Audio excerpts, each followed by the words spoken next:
212 pounds, wearing the white trunks with the black stripe, the former heavyweight champion of the world, Muhammad Ali.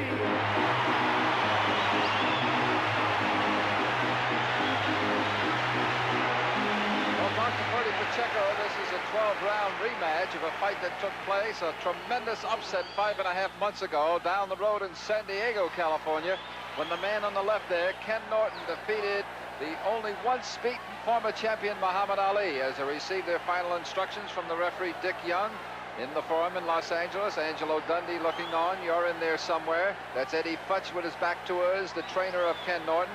It is called the North American Heavyweight Championship, but more important, it is a very, very crucial fight for the former champion Muhammad Ali, and I think he shows a lot more determination and seriousness in his look as he goes back to his corner than he did in their first fight when he was soundly beaten by Ken Norton. One thing to remember before the bell sounds here for round one, both fighters, Norton 205, 5 pounds lighter, and Ali obviously in better shape, now 9 pounds lighter, 212, Purdy the action in round one. Big problem coming in here, obviously, was the jaw, and 5.5 months just as strong as it ever was. Could he take a punch on it? I thought, of course, that he could take a punch. At this point, he had gone up to the mountains. He had trained very, very hard, almost as hard as for the Frazier fight. He was trim, he was in shape. There was no flab on him. At 212, he was slick, and more than anything, he had this immense Ali pride. Ali's got to win today. Ali has got to prove that he is indeed going to be the champion of the world. If I'm not mistaken, Purdy, and you may correct me because you were around in 1964, isn't this the same weight he was when he won the title from Sonny Liston, 212 pounds? Yes, about 212. That was his real speed, his speedy weight. I mean, I called it his speed weight because he really moved very well. As you can see, he's up on his toes. He is really moving. He intends to show Norton right from the beginning that he means business. Norton, on the other hand, has got fond memories of 5.5 months ago. He's not intimidated. He wants to go at it like he had before. Well, you're a physician, Purdy, and you mentioned briefly about the fracture of the broken jaw sustained by Muhammad Ali in that fight in San Diego. How can he come back 5.5 months later? Seems awfully soon to be coming back from such an injury. Well, it does, except for the fact that he had excellent plastic surgery done in San Diego. The doctor that operated on him had specialized in jaw fractures in Vietnam. He assured us that the jaw would be even stronger and that it would take a jackhammer to break it. So he had been examined by the best doctors in the country. I felt, based on my experience, that he could go without any trouble and get hit as hard. We had a bridge specially made for the missing tooth that was there, and we had no problems as far as the jaw was concerned. I think Ali, in his mind, didn't even give it a second thought. His mind is on Ken Norton. Ken Norton's right in front of him, and this round you can see an enormous amount of difference in confidence in Muhammad Ali, who is dancing and showing Ken Norton what it's like to be in front of a 212-pound Ali. Well, no question that this is a pivotal time in Ali's career. If he wants to regain a heavyweight title from George Foreman, the champion, he must be impressive. He cannot let Ken Norton beat him for the second straight time, because it'll be Norton who will be fighting for the championship in the next few months and not Ali. Absolutely. Less than 30 seconds now as Ali continues to move left to right, up on his toes. Norton perhaps pursuing him as he did in their previous fight, but Ali perhaps a little more aggressive in the early rounds than he was in Ali Norton #1. Ali's moving a thing of beauty as always. That distinguishes him from any other heavyweight that fought. Well, this is it. Final seconds now of round one. Ali and Norton on his toes, dancing and ready for round two. And there's the bell, and here we go. Scheduled for 12. It's coming from Los Angeles, California. This is a completely different fighter when Muhammad Ali is really interested in the result of the fight. When he's just fighting to be fighting, it's not the same person that you see in the ring right now. This is Ali, well-trained, in shape, on his toes, trying to show his opponent, this is the real Muhammad Ali you're in the ring with, chump. It's not that fat guy that was slobbering around last time. Of course, Ken Norton pays no attention to that. He's a very determined fighter. He's been taught not to think about Ali, not to listen to Ali as he talks to him, not to go for his jive, but to keep coming forward in that crab-like way of his, dragging his right foot behind him. It's a very awkward style. It gave Ali an awful lot of trouble the last time. This time he is determined. He's going to dance. He's going to show him the ring mastery that has made Muhammad Ali considered the greatest fighter of all time. One thing to take a note of here, when they met 5.5 months ago, Ken Norton was ranked number 7. And off that victory over the former champion Ali, Norton coming into this fight now, just 5.5 months later, is ranked number 1. So a tremendous boost for Ken Norton as we look at Boondini Brown, one of the seconds in the corner with you, Purdy. It's a great emotional uplift for Ali. He communicates a certain type of mystic energy to Ali. I don't know how to explain it, except he was essential to Ali in many ways.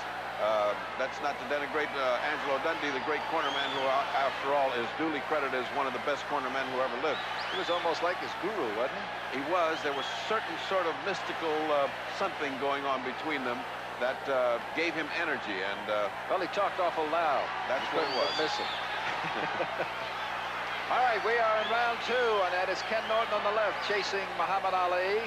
Not doing a very good job. He just had not been able to find good him. Jab there. Put the face back, put the head back of Muhammad Ali. They're using 10-ounce gloves, incidentally, on the California state boxing laws. This time, Ali is out-jabbing Norton. In the first fight, Norton was out-jabbing Ali surprisingly all the way through. This time, he's not been able to find him with a jab, and even though some of them look like they land, Ali's really pulling his head away from them so that they're not landing. The first round, he didn't do anything. The second round has been progressing so that it doesn't look like he's found the mark. He knows Ali will have to come down off his toes sooner or later, and they'll have to be fighting it out. A couple of good left hooks, one to the body by Ken Norton. Look at that smothering by Ali. Ali is the master of smothering and laying on people. Tremendous physique on the on Kenny Norton. Look at those back muscles. Well, Muhammad Ali's not too shabby. Less than 15 seconds now remaining in the second round, and it's scheduled for 12. And Ali still dancing, as he has done now for almost 6 minutes of this fight. And round 2, coming out to meet Ken Norton in round 3 from the Forum in Los Angeles. This is Bob Halloran along with Dr. Ferdy Pacheco, who is in the corner working with, was in the corner working with Muhammad Ali. Muhammad Ali disdained a stool in this fight. He was in such great shape that he would come and would refuse to sit down. A tactic neither I nor Angelo Dundee like an awful lot. I'd rather have him get that 60 seconds of rest. But he is in such great physical shape. He's been to the mountain, as he says. Is that part of the sight, Ferdy? Does that have any effect, psychological effect on the opponent, where he's sitting down and no, I think it has an effect on you. You feel like you're in such good shape you can stand and you can go. The opponent really doesn't look over and doesn't care. It's what happens between bells. Round 3, and Ali doing a little bit of shuffling there with his feet.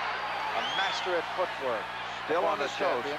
Still grabbing him in the back of the neck with his left hand. Still neutralizing Norton and getting away with it. He was a master of getting away with that. I never saw any referee stop that. Well, Purdy, he's a master of a lot of things when he gets inside those 4 corner posts. Perhaps his hands are so fast that even when he's holding, the referees aren't even aware of it. He's a master of impressing the judges and the referee. There he goes again, leaning on Norton. This is perfectly legal. It wears out Norton. Of course, Norton, a superbly conditioned athlete. You're left looking at both of these fine specimens. You cannot remember seeing 2 better-looking fighters fighting each other, both as far as body, both as far as face, and both as far as fighting form. They're beautiful, beautiful specimens of boxing people. They almost look like they were cast out of a movie. We're in round 3. It is scheduled for 12 from the Forum in Los Angeles. Remember, in the previous meeting, the upset by Norton, there were no knockdowns in the fight. Of course, the broken jaw put on Ali by Norton. At this point in the fight, with less than a minute, seems to be not a factor at all here in the early round. Interesting that he has been on his toes for 3 rounds, winning points, looking good. His legend always intimidating the judges and the referee to see the fight for Ali. Even in the fight where he lost openly to Norton, one of the judges gave the fight to Ali. You know, it's one thing to be up on your toes and move around, but a lot of people can do that, but he's not only up on his toes moving around, he's scoring like that with the combinations, the jab, and then following it up with a right hand, another jab. Perfect example of what made Ali a great fighter. Just a thing of beauty to watch when he's right, and he appears to be right tonight. Less now than approaching 10 seconds in round 3. Ken Norton against the ropes. Referee separating them as round 3.